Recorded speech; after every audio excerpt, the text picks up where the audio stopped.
Wow, and I am so delighted to be here.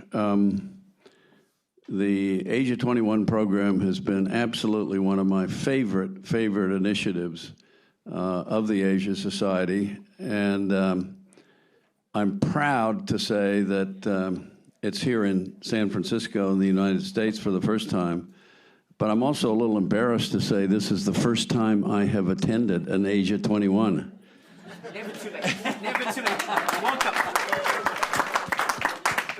So both ways, it's a good thing, and I just love this subject. I feel a little bit intimidated by my fellow panelists because I'm just one of those businessmen, turned art collector. These people live, pursue, and with a passion are in the world of arts and culture.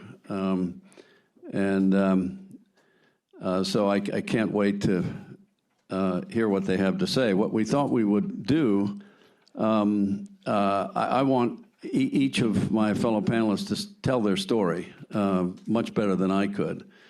And so I will say a few words about the subject from my point of view, and then we'll hand it over to my fellow panelists to tell their stories, and then I might have a few questions, but then really this should be, I think, an interactive session because it is such a rich subject. Technology and art, there is a convergence of these ideas in the Bay Area. It makes it a perfect place to talk about this subject.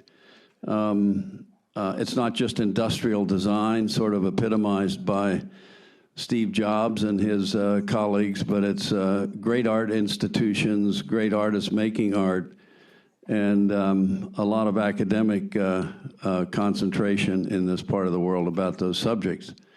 The role of art catalyzing social change is just a very interesting subject. And let me just make 3 or 4 points. We talked about the role that Susie, my wife, and I have played in collecting art, and it comes about for a very simple reason. When we got to Asia, we needed to learn about the culture, and there are a lot of ways to do that. It was a bit late for us to become bilingual, and history is in a way, a tough subject to crack. So we went at Japan through modern prints, and we went at China through 20th century Chinese ink. And you can imagine that each of these subjects are rich with the influence of the culture of both places, seen through the artists, seen through ideas of the time. And that was a very important initiative for us. Let me just make one comment about our Japanese modern prints. We have donated them to the Schnitzer Museum at the University of Oregon. And one of the marvelous things about a teaching museum is that the research for the exhibition was done by the students and the faculty. The show was then mounted by the students and the faculty. And we learned more about our collection through that experience than we did collecting it. A marvelous dividend sort of at the end. Let me just mention 2 things that, in my mind at least, epitomize this whole idea of art catalyzing change of one kind or another. When we were in Japan, actually through the Asia Society in the early days, helped fund an exhibition called Coal and Ice. And I don't know if you are familiar with that exhibition, but it's been at, 15 or 20 venues. But it started at the Three Shadows studio outside Beijing. And the whole message of Coal and Ice was photography depicting dirty-faced coal miners and melting glaciers. And when this show was first mounted, there, I think, was a large community that did not accept climate change as an issue. You couldn't go through that exhibition without noticing the significance of the impact that climate change was having. And so I now find myself saying, with deference to a few of our political leaders, that if you don't believe climate change is the issue of this century, you're either in denial or stupid, or you haven't seen Coal and Ice. Great exhibition. Yeah, right. The other thing, and this is a bit of a tangent, when I arrived in Tokyo, one of the great challenges I found in building a team was the tendency on the part of young Japanese college graduates to be risk averse. And that's a big subject, it's a long subject, there are a lot of things that you could talk about, but one of the ways I decided to make a point was to buy contemporary Japanese art for the Morgan Stanley office in Tokyo. And most Western organizations buy traditional, safe Japanese art. Most Japanese organizations buy traditional, safe Western art. And so the idea of outrageous contemporary Japanese art, you know, hanging on the walls in the office was a shock, I would say. But what it did for me, I would take some time out, you know, once a week, in front of a particularly interesting piece of art, call in a few of the young Japanese professionals, and just simply make the point. If you think it's threatening to come into the Morgan Stanley offices in the morning and be challenged to take risk, just think about the feelings that your countrymen have when they stand in front of a blank canvas every morning. And the point got across. And, you know, it was a very useful tool. I guess I would say in conclusion that when I left for Hong Kong, they put the art in the warehouse, but it wasn't too popular, but it made the point. So anyway, with that sort of by way of background, and to acknowledge that I think this is a really important subject, let's hear some stories from each of our panelists, and then we'll have questions. Lesley. And by the way, we've just met for the first time, except I've known Lesley for a long time, because when I say we collect 20th century Chinese ink, she's one of the world's leading authorities. Thank you, Jack. Well, so we had a brief chat before this to introduce each of our work. I think my work is a little bit different from my fellow panelists. They're makers of art. I'm actually trained as an art historian. I work as a curator at a museum now in Hong Kong. And previously, I was an artist assistant. I think some of you might remember in our opening dinner, we were talking about fun facts about our partners, and I used to work for someone who uses gunpowder as his medium, which Jack knows very well. But so I think my role in the art and cultural world is as a facilitator. Also, you can see as our historian, our job is to study the development of art, pairing artistic development with social and political change, society, different societies. And as an artist assistant, I think, and as a curator, I think our job is to make artist dreams come true, whether it's in institutional settings or in public settings in other ways. So in a way, it's we're on the forefront of witnessing how artists' minds work and how we can make those dreams come true in settings that might not be the most encouraging. Whether it's financially or politically or spatially. So I think I'll maybe just keep it at that. But I do want to talk about ink. So my job at this museum called M+ in Hong Kong, as curator of ink art, is to look at the development of artistic expressions in Asia particularly, but also in the world, about how artists look at traditional ink paintings and calligraphy as a source of inspiration. So as many of you know, this visual culture of East Asia or of Asia is of a very different trajectory and tradition from the West. So how do artists look at these thousands of years of traditions of the art of writing or the way of depicting landscape, not as a way to actually depict landscape, but really to show their inner minds? How do they develop that in a contemporary setting? And so that's my main job nowadays, to trace this development and look at how artists think about the philosophies and aesthetics behind these artistic traditions and make them relevant to their own times and their own minds right now. So with that, I'll pass on to my more technology savvy panelist. Nikora. Ka nui te mihi kia koutou I tēnei ahihei. So just acknowledging everybody here. Ko wai ahau, who am I? Ko Nikora Ngaropo ahau, he uri ahau no te raro a tūhoi Ngāti Porou me Atika Hungu. So I hail from New Zealand. I come from tribes all the way down the east coast and on top of the North Island. Ko taku mahi au me ki aku pūkenga mahi he ringa whakaniko toi mo te ahua kiriata. So what is my job? My background is in 3D animation. So I've trained in marketing, obviously graphic design, and then animation. But we've got a very different take on how we've implemented that as well. So background, worked on a lot of the projects through Weta Digital, so Lord of the Rings, all the Hobbit films, a lot of the Avengers stuff, but actually started my entrepreneurial journey about 3 years ago.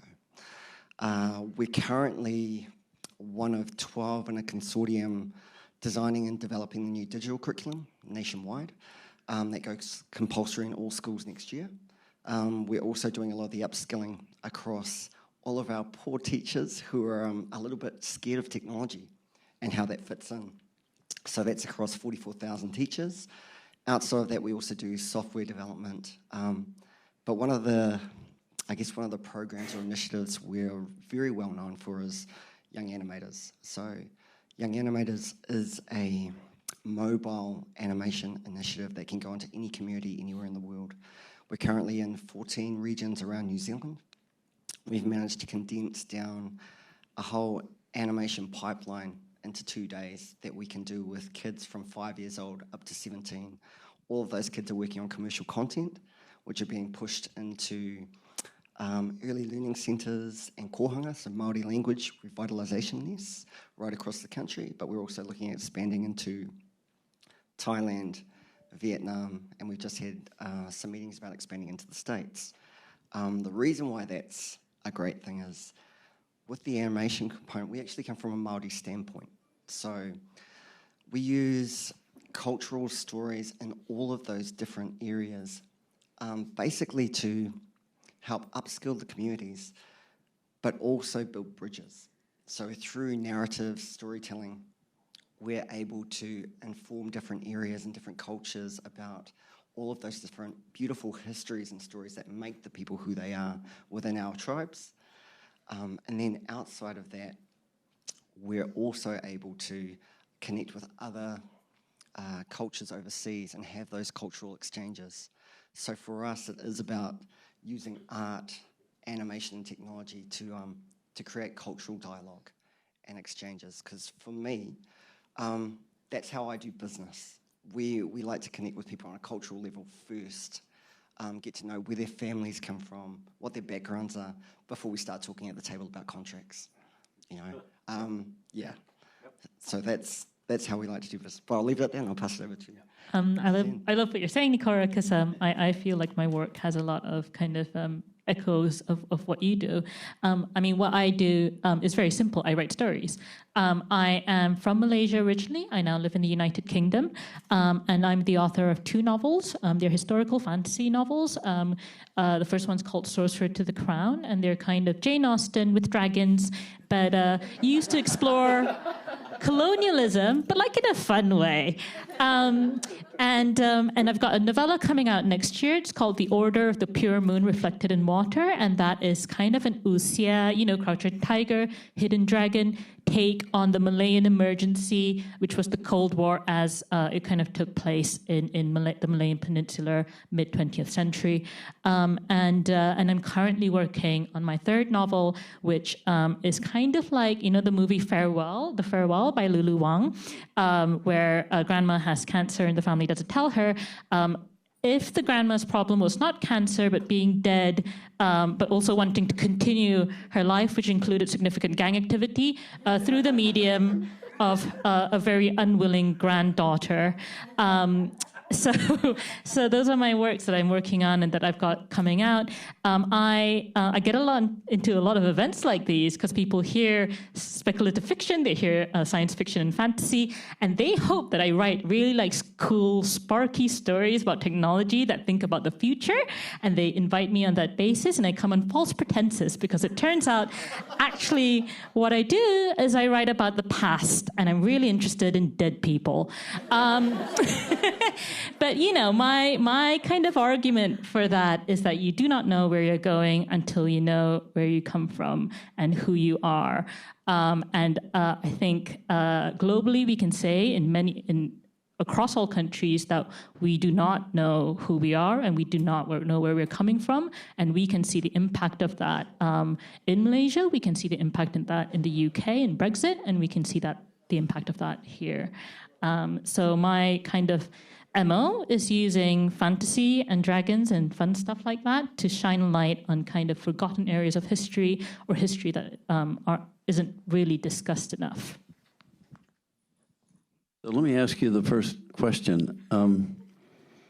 I find it very intriguing that your purpose needs an audience. And is it too soon to tell what part of society is really consuming your views of the past, and what impact is it having?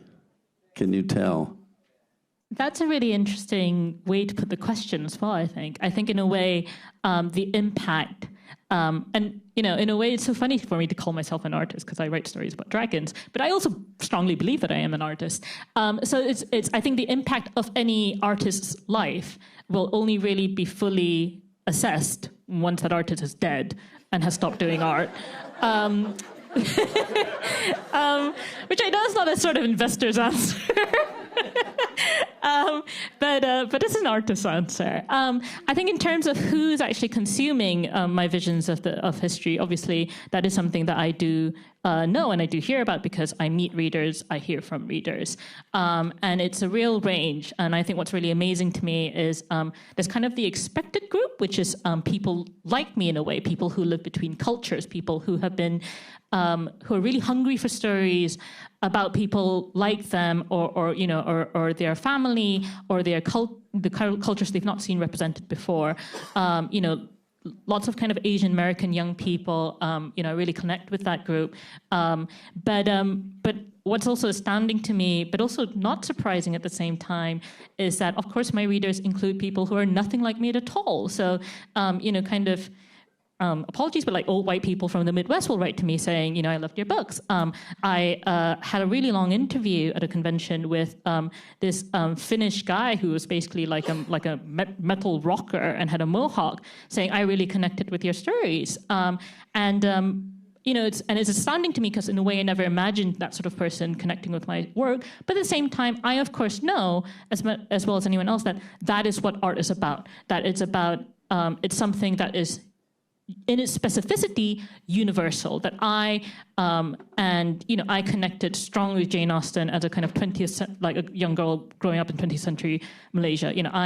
And that's kind of the power of art, right? That it crosses those boundaries, it builds those bridges. You know, speaking about young people, anecdotal evidence is always dangerous, but we have 8 grandchildren, and the stuff they read and the stuff they watch now, I don't understand. Have you read and watched it, though? I mean, it's complicated. It's sophisticated. It's sort of what you're saying. Yeah. So, Lesley, you deal with a lot of living artists and a lot of dead artists. Talk about the difference. Wow. Interesting question. Living artists don't like us to spill the beans in this way, I guess. So I guess for artists who are no longer with us, as an art historian, I look at their work, I guess you could have more distance, obviously. You can see maybe some factors in the society or in their biography that they might not have detected during the production of their work. Of course, if you write about them, they will never write a letter to you and say, I don't agree with what you said.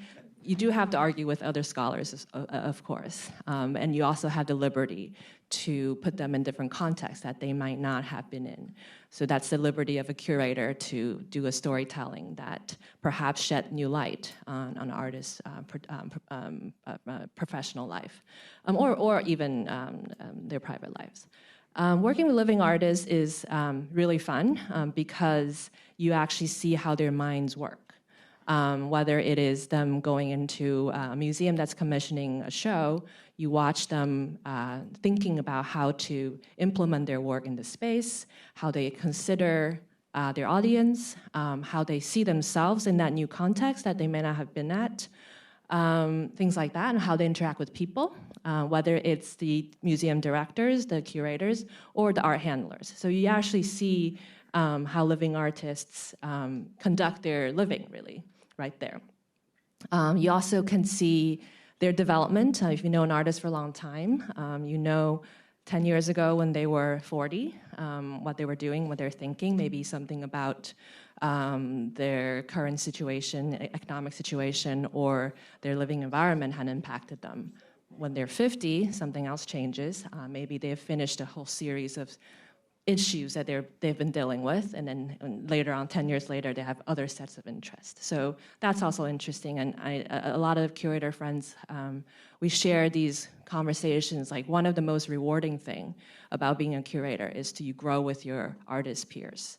Because if you're in the same generation, if you're in the same generation, you sort of assume that you have similar interests, or look at the world in similar ways or not, but you have the same set of environmental factors for you to exercise. So you grow with your artists' peers, and you know sort of how they come about, and they get to know you as a critical thinker. How do you critique their work? How do you think about their works? If you look at older artists, you also see it from a different perspective. And I often look at artists who are my curatorial colleagues always joke that the over 60-year-old artists are my specialties. So I do watch how they deal with different sets of issues that have been impacting them throughout their lives, and then how I, as a younger curator, how I think about those issues, whether it's their issue or it's our issue too. So these kind of generational questions. So I guess the main conclusion is that you can talk to living artists and the dead artists. I wouldn't mind if you put them in a more interesting light. Well, just as a comment, one of the things that's always intrigued me about contemporary ink art, in particularly, in China and your part of Asia, it is always very, very important for these contemporary artists, it seems to me, to make that connection with the past. I mean, unlike a lot of the Western tradition, it's just always there. It's very important. Nikora, I would be interested. It sounds like your audience is the next generation, the young generation, to a great extent. I'd like to hear talk about that a little bit, and if you could connect what you do a little bit to your traditional upbringing and past. The Maori is such an intriguing part of New Zealand. Okay, absolutely. So youth. I'm a huge kid at heart. I haven't really grown up. I've been lucky enough to move into an industry which actually supports you, to have toys all over your computer. But in the next room, you've got guys who are doing full-on AI, who are designing whole pipelines in tech, and still manage to balance that out with being creative, looking at how to implement your artistic ability and using technology on the other side. So whether that's through motion capture, lighting, some of these guys are so brainy, right? So you'll have conversations in the next room about people who are, building lighting algorithms to disperse light across leaves. And we've got people who come in and are seconded from the States here, from NASA, and they're working on those kind of algorithms. On the youth side of things, we deal with youth of all different backgrounds. So youth who have challenges, youth who have been in gang families. If you're from New Zealand, it's 1 degree of separation, not 6. So I have a very diverse family. So I've got cousins, and I've shown some of the people here in the room. I have cousins which have full facial moko, so full facial tattoos here and all over, right? They are dark-skinned. I'm really fair in my family, right? But with all of these different youth that are around the country that are coming through, they're all digitally savvy. They're all digitally native. They're born into a world with a device in their hand, pretty much. So what we're seeing in New Zealand is this generation who's coming through that is moving so fast their teachers can't keep up with them. And that's a massive problem for us. So they're very bright. If they want to find something, you've got YouTube, you've got you've got the whole internet there to look for information, right? So the whole paradigm has changed around what's happening and where their ideals are and what they're into. With the animation stuff we do, it's a catalyst. It's basically there to open their eyes to some of the options. We use animation as the hook to basically say, who wants to work on some cool stuff? This is what I've done. And there's all of these amazing jobs that are located in just this one industry. But there's more than that. Technology is very broad. But in terms of my culture, if I'm looking at Weta Digital as one example, out of 1,500 people, I could count the Māori on one hand. So there was every other race under the sun, but as a minority group in my own country, there just weren't enough of my people coming through, right? Which changes the conversation around who has access, how can you support that to happen? And that's the reason why we came up with our initiative. So culture is a big thing for me. I identify as Māori. I've got a lot of different bloodlines, but I identify as Māori. So one of the things being Māori is that you don't ask somebody who's Māori, how much percentage of Māori are you? Okay? If you have any Māori, but you're Māori, and that's how it is for us. So what Māori look like now is red hair, pale skin, dark. It's so diverse, but they all resonate as being Māori. And that's, when you hear your language being spoken by a beautiful, pale-skinned, red-headed girl, it is awesome because it changes people's perception of what Māori is and what it looks like, So I'm all about involving my culture in those areas. We love to use animation to tell cultural stories and build those bridges. So, yeah. That's beautiful. I feel a buzz in the room, an anxiousness to participate in this conversation. Who wants to be first? I want to be. Okay. Well, it's actually terrific. to have this session, Jack. And I want to actually appreciate your comment, which is, when you go to a new place, you may not necessarily be able to learn the language, but you can appreciate the culture. And I think the fact that you mentioned about understanding art and kind of connecting to sort of the different eras, I think that's really words of wisdom. So thank you for sharing that. And Jack was, by the way, he was a fantastic speaker on the Berkeley China Summit that I mentioned I organized. And thank you so much. He's an expert in China as well. And so you guys can pick his brain about, setting up the first most successful joint venture investment bank in China. So thank you for that. I also want to make the comment that actually, in fact, Margaret, we actually organized media entertainment on technology. So Margaret was a fantastic moderator alongside with other individuals. Actually, in fact, Scarlett Lee, which is an Asia 21 leader for us, and she was one of the speakers on the panel. So I'm hoping next year when we organize media entertainment to have some of you to participate, end of next year. My question really is this. I'm an investor in a number of technology companies, and one company is by the name of Open, O-P-E-N. I'm the earliest investor, but subsequently SoftBank, as well as Tencent, are both investors.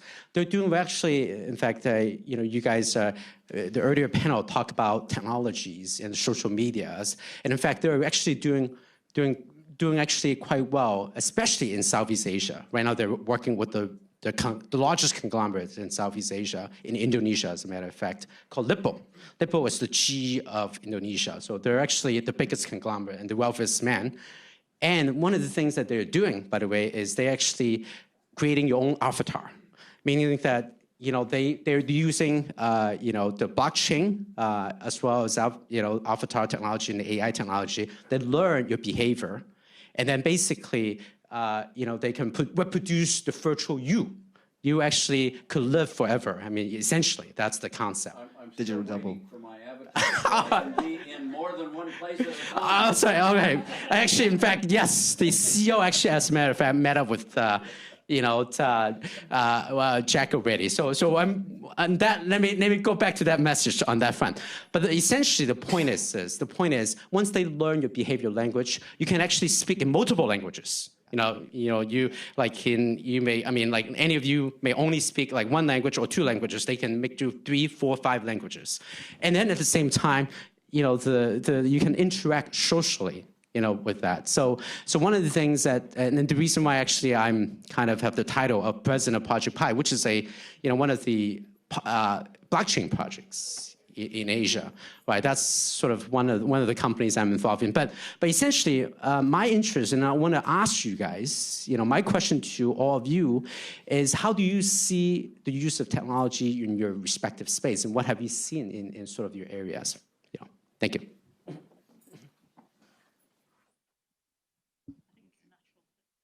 Okay.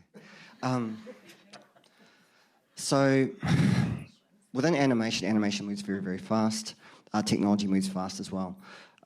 Within the narration space, one of the things that's very valuable right now is cultural identity. It's one of the things that we find which is actually being separated out as technology is moving. Part of what's actually happening is that our youth are getting left behind, and their sense of identity is actually getting lost. So we have massive statistics around suicide in New Zealand, one of the highest in the world, and that's because there is a massive disconnection between who our youth are, where they've come from, because most of them don't actually know. So we're a very diverse society as well, but even in my own culture, we almost lost our language about 20 years ago. 40 years ago. And so part of what technology is now doing is providing those platforms where we can actually accelerate the growth of language, culture, sharing, cross-border internationally right now. And it's provided massive platforms to not only work within art spaces and for communities to be able to connect, it's also a catalyst for how we work to further social impact in a whole lot of different ways. So for me, technology is one of those vehicles. It's scalable, it makes sense.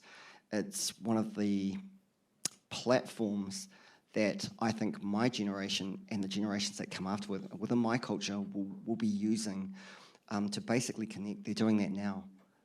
It used to be when I was growing up, you know, if there was, say, a funeral, we call them tangi, everyone would get on the phone kind of thing. It's now like a Facebook message that goes out right across the board because it is the fastest way for people to reach each other. So technology is being repurposed and used in different ways a lot, culturally as well. I think the real conversation stems around how do we protect and share culture within those spaces so that it's not being leveraged in adverse ways. So yeah.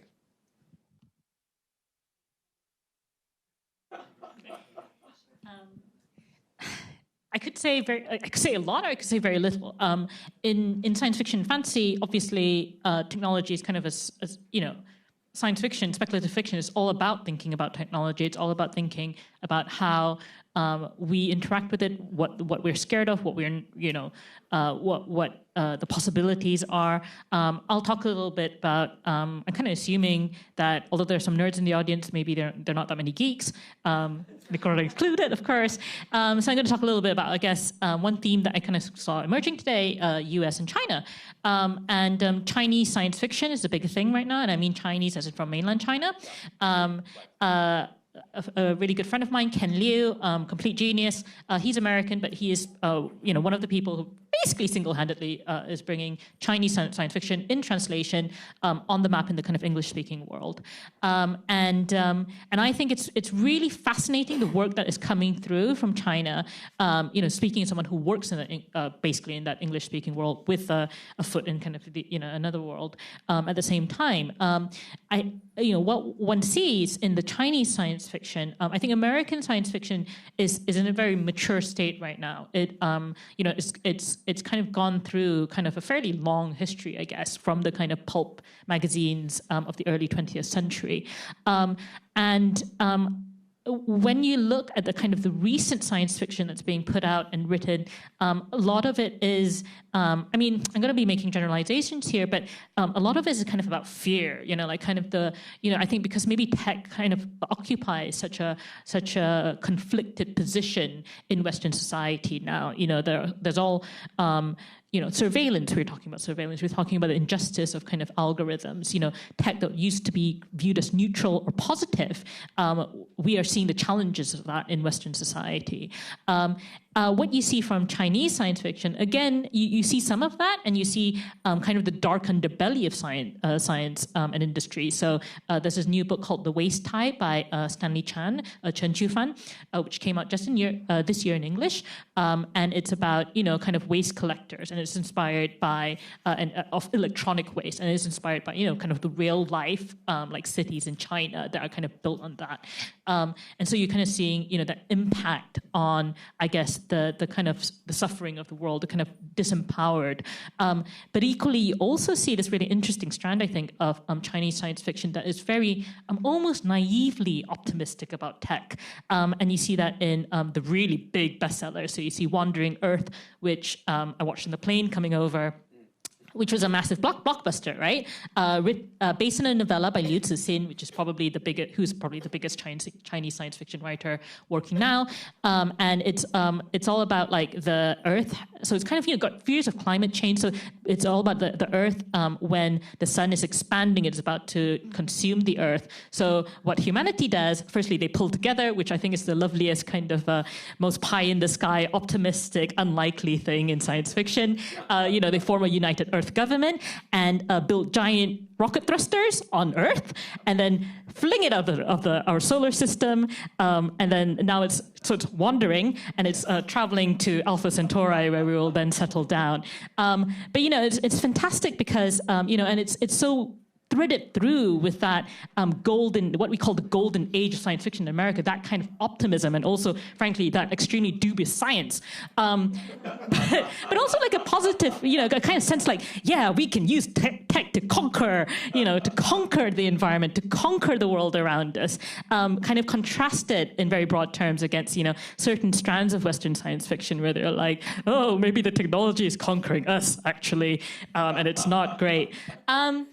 But I think, sorry, kind of rambling, but I think one kind of thread that I want to pull out, actually, and I always reiterate that, is that I think it can become very much like a talking about dichotomy, West, East, tradition, modernity, and I don't see that. What I see are the connections, and people often come to me and ask me about Asian science fiction, Malaysian science fiction, and fantasy as well, and they have ideas, and they're kind of like, it's completely different from Western stuff. Well, actually, Liu Cixin talks about being hugely inspired by American science fiction authors like Asimov, and if you're familiar with both bodies of work, you can see the connections. So I guess it's kind of a reminder that like not only does art build bridges, those bridges are there. And I think that's a mistake. It's a mistake to read it in a very simplistic way, to say like, right, when I read this, I'll understand about China, and when I read this, I'll understand about America, because actually artists from there are and always have been mutually kind of influenced.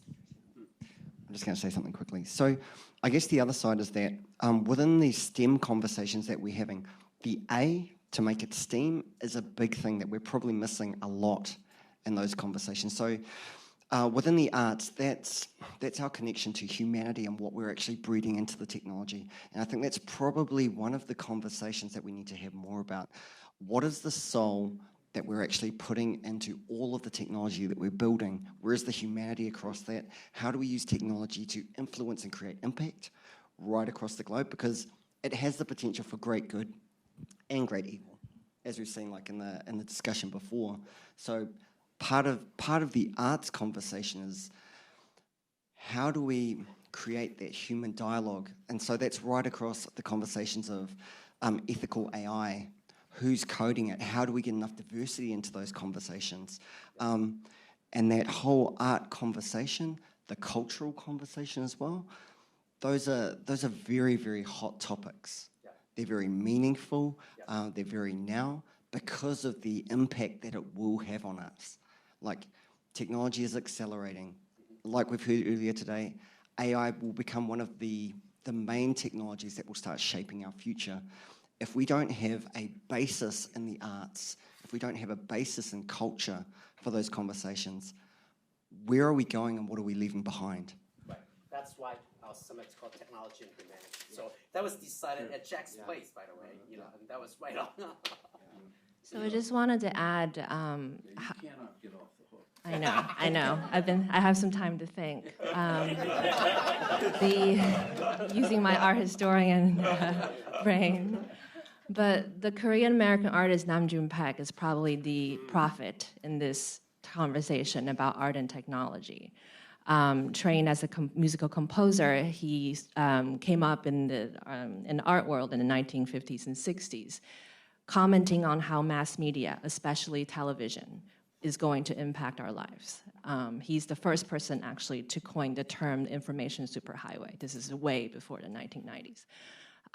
So I think Asia Society people know about the show that you guys made in New York in 2014, and now there's a huge retrospective of this artist at the Tate, and of course at the Guggenheim in 2006.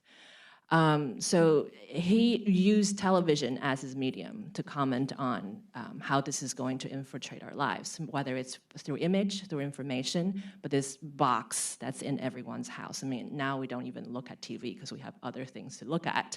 But in that time, it was really a watershed moment where color television enters everyone's way of consuming information and consuming culture and by finding your identity. So I mean, that was at the very beginning of this boom of technology entering art. So in a way, it's not whether we let it or not, it's already there. And artists are very actively thinking about how can we think about this infiltration, if you will, but also coexisting, making art through the lens of technology, but also criticizing it. So there's a very famous piece by Jun Paik where he puts a Buddha, a sitting Buddha statue, in front of a television with a closed-circuit television. So the Buddha is facing his own image in a television. meditating, but this is like an ongoing loop, right? So this is commenting on the whole practice of East Asian philosophy, the religion, and lifestyle, whatnot, but facing a television. So it's a very poignant way of showing how technology is part of this whole thinking of our culture in the future. So pulling back to my own specialty in ink, there are plenty of artists who nowadays think about how to make their work not just limited to works on paper, but how do you use technology to make it into a different kind of dimension. So artists like Sun Xun, who makes ink paintings, single frames, and then make them into very amazing animations, talking about things on colonialism, the sort of fall of the empire and things like that, but also thinking about there are artists thinking about how, for instance, ink painting, ink landscapes is traditionally not really a fixed perspective, right? In a painting, you have the aerial view, you have the distant view, you have the close view. But that's not unlike how surveillance cameras are taking photos of real geographies these days. Like you have these captures of, pixelated photos, but that's actually taken every second.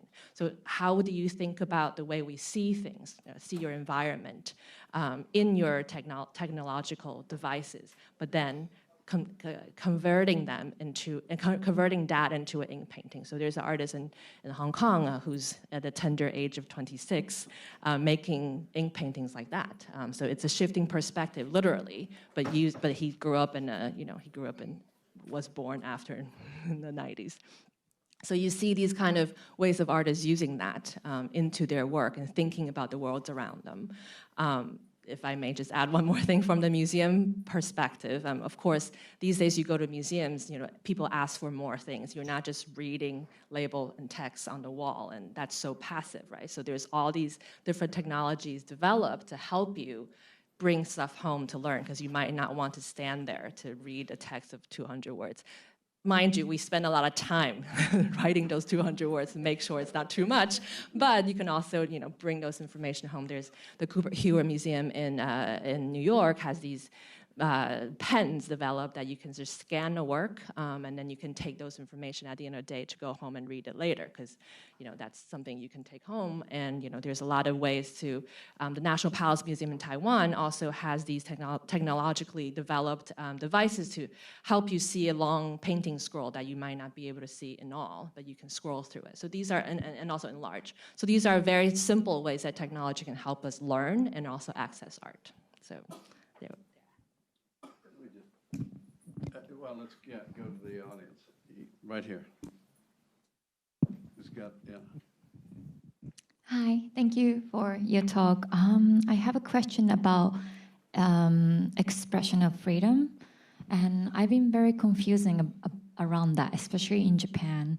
And when art and expression freedom plus technology, that could be quite problematic sometimes.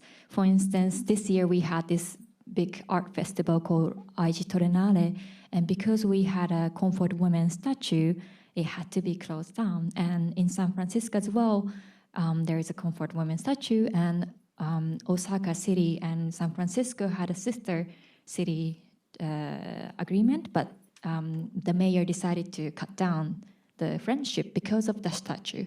But it was just a statue.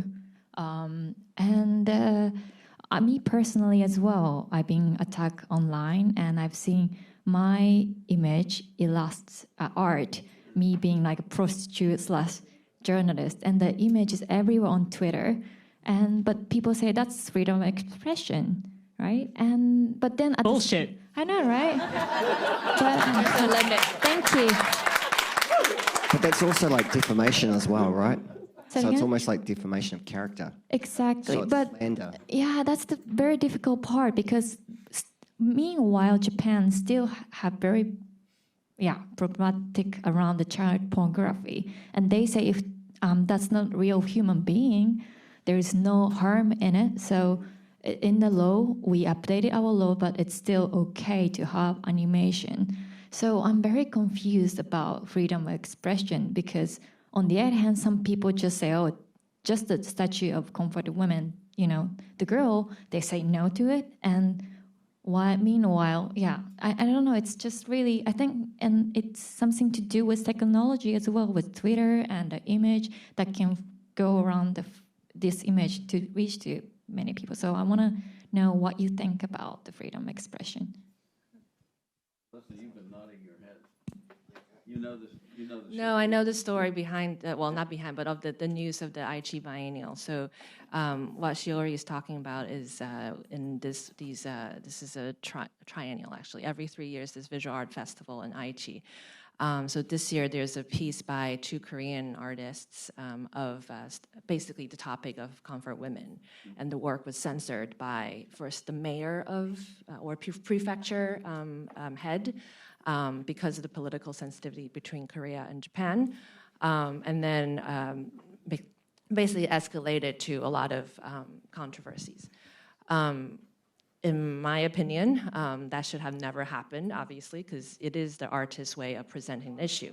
Whether it's a good work or not, I'm not going to put my opinion in there, but I think the premise of putting an artist show means that you should, negotiate. Also, as a curator, you actually should negotiate with the artist, and because if art is coming from a different place, they might not know the sensitivities and the lines that they may cross as a foreigner, but of course in this case I think they know very well.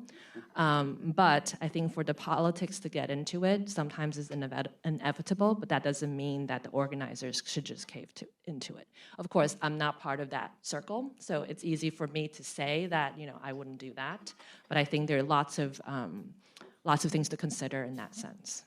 I think there's a lot of artists that have taken the standpoint that it's like the old satires used to be in the newspapers, right? The difference with using technology now is that by bringing it into an animated context, you're actually bringing those images to life, but you're dehumanizing the person who it's about. So that's a very, very different thought process in terms of what you're actually saying. So it becomes much more personal because you've got a lifelike attachment to that. It's not a static image. There's character behind that as well. And so the narrative that they create through doing that can either uplift or demean. Yeah. So I have a personal problem with that. And it's ethically, for me, it's ethically wrong because of those reasons I just stated. So once you start venturing into a position where you're using animation or virtual avatars that specifically direct content at someone, it stops being art. It's a personal attack using technology, and that is something very, very different. And so that's almost like Cold War using technology. It's very focused, it's very direct, and the impact from those sorts of images across line can be felt everywhere. Social media is everywhere. We use it every day. We have technology in our hands. So the ripple effect of these types of images and animations can be severely detrimental. That's why we have young kids, who are being cyberbullied. That's why we have a lot of these problems where they're lashing out or committing suicide, because all of those rules within those spaces have changed, but our governments haven't necessarily kept up with it. Yeah. I think what you said about ethics is really important because, when you have freedom of expression, of course, everyone's going to use that as an excuse to either you're on the right or left, but the ethics is the line. I think it's not the politics or anything, and when it borderlines or it becomes a personal attack, as a curator or as an institution, you're supposed to stand in and say, this is offensive, we don't want to do that. Harder in a cyberspace, I think, but I think ethics is the bottom line. So we have time for one more question, and Jen, I don't want to cut you off, but we've already heard your opinion. It was full of nuance.